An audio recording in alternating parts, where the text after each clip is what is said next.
Okay, we're ready to go with the project. So what I'm going to do to try to make this easier is I have my two boards I'm going to use for my sides. And here what I have is my foam cutout for the gift. So I'm basing everything off of this dimension here, which is going to be smaller than this whole piece right here, but this is going to be what I'm using as a form, if you will, to get my dimensions. So I have guesstimated, and I always like to go a little bit over because I'm really bad about, let's just say I'm really bad about getting my dimensions wrong. I think I'm doing so great, and I realize, oops, I got the outer dimensions pretty good, but the inner dimensions I forgot to adjust for it. So in this case, I have decided that I'm going to be doing approximately 16 inches wide and approximately 8 inches width-wise and 16 inches lengthwise. And then the other dimension here, the foam is approximately 2 inches, but I'm going to be doing a little bit. I got to account for a little bit extra headroom inside the box, and the gift actually sticks up just a little bit from the foam here. So I need at least a good 3 inches of internal dimension, plus accounting for the box bottom and for the top. So all things you got to take into consideration. So for right now, what I'm going to be doing is cutting everything oversized and then be bringing it to final dimension. So that's kind of how I'm doing this. So on the first piece, I'm basically just going to be cutting the first board in half, and then for the next dimension, I'm going to oversize it because I need probably roughly, 10 inches for each side, but I'm going to cut them like 12 inches for each side, even though that's way more than I need. But by the time I cut it down, I should be okay. And if the internal dimensions come out just a little bit off, as long as I've oversized it enough, then I should be able to cut this right here, the foam, to actually fit the inside. So that's what we're going to be doing here. So I'm going to cut this in half, cut my 2 panels out of this piece, and then I'm going to start the process of milling. So I've already got my jointer set up over here, so I'm going to be jointing and then planing, and then I'll start cutting everything to the correct dimension. So let's get started.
All right, now that we've got the boards all milled up and cut to final dimensions, I also did a little bit of sanding along the edges of it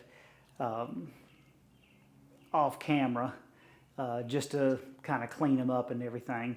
And then, so now it's time to make the box bottom. So I've got this off cut and I've got this extra piece here that I'm going to glue together and make the bottom panel. Then I'm going to resaw it, and then after that I'm going to take the boards and I'm going to cut the groove in the bottom of it and make sure that all fits up.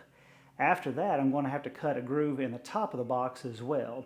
Now the way I'm going to do the lid on this one is I'm planning on doing a glass lid. So I'm going to cut a groove down from basically the point where the box lid will open, from that up to the about a 1/4 inch from the top. So that way I can easily fit the glass in. And then what I'm going to do is take some offcuts and cut those to where I'm able to, once I put the glass in, I can put those in and screw them in. So in case in the future, if the glass ever gets shattered, then we can take those little wood pieces out and then be able to replace the glass. So kind of looking at it almost like a picture frame in of sorts, to where you'd be able to replace it if it ever got broke. So that's the next step. So let's get started.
All right, now that we've got the bottom glued up, I've got it resawed, I've got it sanded and everything. I've already got it cleaned off, so that way we can be ready for the next step. One thing I like to do sometimes is to mark the bottom of it,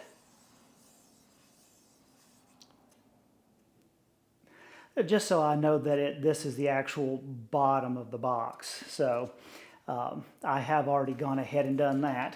So what I'm going to do before putting this in is I'm going to go ahead and pre-finish some of this. I've got some water-based poly right here. I like the fact that it's apparently my neighbor decides that he's got to blow off every single clip of grass and can't just be happy with it. He's been doing this for like a half an hour now. Okay, can't do anything about that. Let's get back to this. I like using the water-based poly. One thing I like about this is it doesn't yellow the wood as much, and I'm loving the purple that this has come out to be. So anyways, I'm going to go ahead and do this, and I was debating on whether or not I wanted to go do the inside of the box, and I think I'm just going to go ahead and give it at least an initial coat. And after it dries, I'll see what I think about it after that, if I want to sand and reapply and all, because the inside of the box is going to be mostly covered up by this foam anyway, so it's not really going to be seen. So I don't think that it's, you know, a really huge deal to go to the nth degree. I'll put a whole lot more time and effort into the outside of the box of the pot you're actually going to see. So the next thing is pre-finishing the inside, the boards, and then after that, it's going to be time to glue the box up. And I have already gotten me some ebony wood right here. I'm going to cut some miter splines into this and then put the black. I think the purple and the black is going to look really good. I know the recipient of this box loves purple and black. They're like his two favorite colors. So I think all this is going to come out looking good. After I install the new miter spline keys, sanding the whole bit. Then after that, I'm going to cut the box off, cut the lid off after that. So let's get started. There's a lot to do.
we've got the box finally up to the point where I've got it all, got the top cut off. I have sanded it, and so now we have three things left to do. First is we're going to put on the hinges, and what I've got here today is some Brusso brass hinges, not sponsored. Never used these, but I've seen all kinds of YouTubers use them, and they are not cheap either, so I'm going to say they're probably pretty good. These style open up to, I think it's 95 degrees, and have that nice solid stop so that the way the lid is not going to sit there and fall backwards, which is what I want. So that's going to be the first thing to do, is to get the hinges mortised out, installed.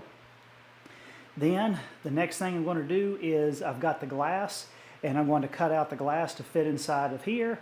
Then after that, I've got to cut out some pieces that, some thin strips, I don't have any right here, some thin strips to go inside of here to hold the glass in, and I've got some screws right here that I bought, some brass screws, so it'll be brass and brass, in order to hold them in. And the reason why I'm doing this is I saw Newton Makes YouTube channel, and that's the way he did one of his glass lid panels as well, so that way in case the glass ever shattered, it could be removed and replaced. So I'm going that same way. It would have been a lot easier to install the glass into the top just like you did the bottom here, but I want to make it, I want to make it removable and replaceable for the future. And then lastly is to put the finish on. Now I know that I did do the varnish on the inside of it, the polyurethane, and I just did that to give it a little something on the inside, but like I said before, I've got my foam, which is inside, to put in that, and it's also going to actually get wrapped up as well. So even that foam insert is actually going to be covered up. So you're really not going to see it, but I just wanted something on the inside. So what am I going to do for the outside is I've got Osmo, so I'm going to be using that Osmo hot wax oil in order to finish the outside like I've done some of my other projects. So that'll be the last thing to do, and then we'll be able to get onto the beauty shots. When it comes to working with glass and also doing a hinged lid, I've never done a hinged lid before. I've always done lids where either they slide out or it kind of fits into it. So this is yet another new thing for me, so this is going to be awesome. So let's get started.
Okay, I've got the box now mortised out. This is, I think I said it, the very first time I've ever gotten to mortise out for hinges before. I've watched multiple videos, and so I know the process by doing it, but I've never actually done it before. And so there's a big difference between knowing what to do and being able to actually do it. So everything has worked out, however, it's not perfect. So I ended up breaking 2 screws off. So when I go to actually assemble this, it's not lost. Just because something didn't go right doesn't mean that it's over. It just means you need to figure out a new way to fix it. So this set did come with a metal screw, because we all know that the brass screws are soft. They can break off easy. So I was using the metal screw. It broke off inside there. So then I drilled it out, and then I tried to redo it for a brass screw. That broke off. So now I got 2 screws broken off in the same hole. So I drilled it out oversized. So now I've got an oversized hole on the one side. So how are we going to fix that? Well, what I'm going to do is, I was always using epoxy for doing my pin turning to glue the brass tubes into the wood, and once it cures, it's really solid, so it works good. So when I get done, what I've already done here is I went ahead and scuffed up the brass on the back side on the areas that you won't see it, so the hinge portion is not scratched up. What I'm going to do is I'm going to put some epoxy in the holes and on the outside of it, and then I will screw it in to the best that I can, and that's going to hold it all in. So that's going to be the last thing that I do, is attach that, because once I get it attached, it's not coming back apart. So it's okay. Just like Jimmy DiResta says, you always go to school on the first one, and this is my very first hinged lid box. So now we're going to continue on. Since I can't do that, this will be the last part. So the next part is going to be to do the glass. Now, once again, this is the very first time for me to use glass, so it's going to be interesting. So it's a pretty simple process. It even states it right here on the front of the glass, which I got this at the old HD, and it actually tells you right here. It's pretty simple how to do it. So I've already got my measurements for it, so I'm going to measure out my size from the inside here, and then I'm going to snap that off, and then I'll do another measurement and then snap it off widthwise. So, and I'm going to probably cut it ever so slightly smaller than here, but I'm not going to be able to, I don't have one of the machines for sanding / grinding glass, so I'm going to try to make it ever so slightly smaller. But that's okay, because once again, we don't want it to move around inside of here, but I can make little spacers. So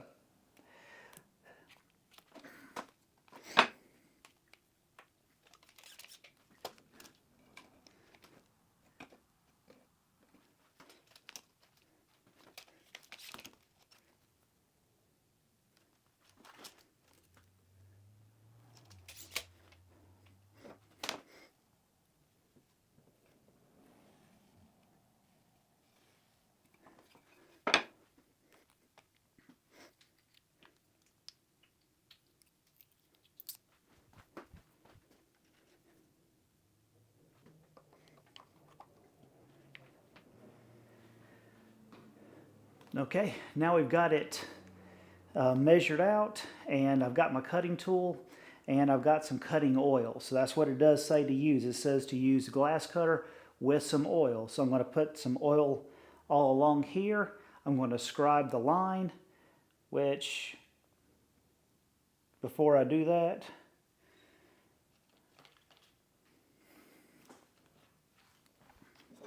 let me make sure I have a solid straight edge. Look.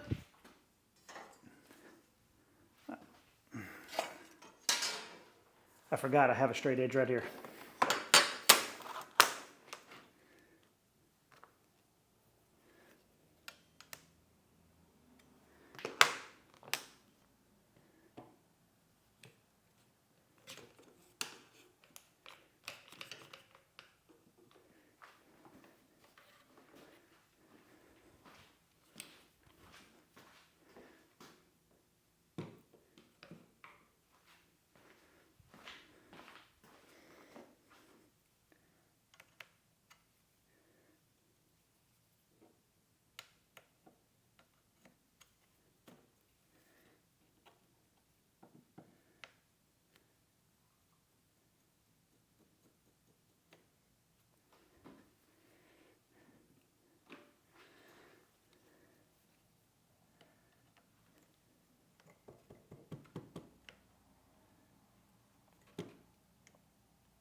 Okay, now it says to put some oil all along it here, so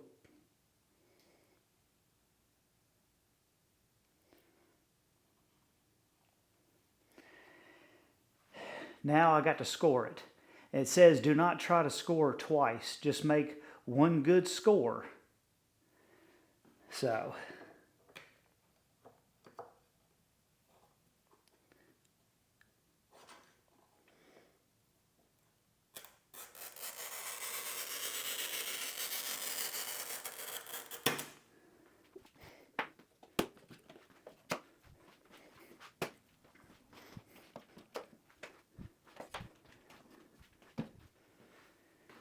okay, next step is, it says on here to flip it over and tap it with the ball end of here.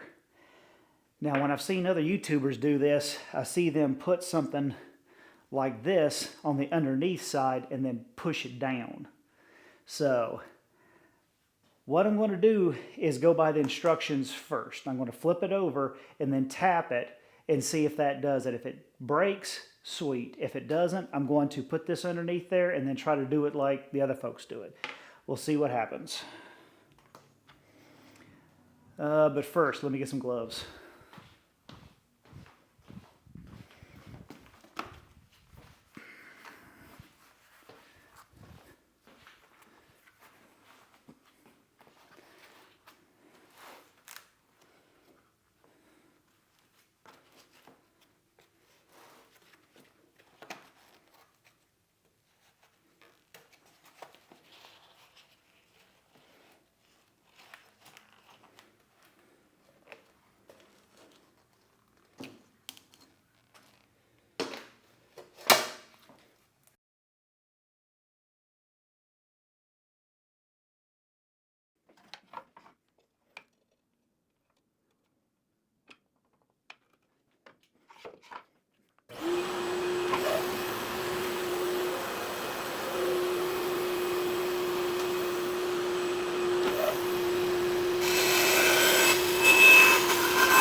The box is now complete and it is looking really awesome. The hinge is working good. The keepers for the glass is keeping it in there. It's not moving around. Exactly what I wanted. I got the insert put in there and it is ready to go to a good home. So I really enjoyed this project. I hope y'all enjoyed watching it as well. So thank you so much for joining me. And if you enjoyed it, please like, share, and subscribe. And I'll see y'all again next time in the workshop.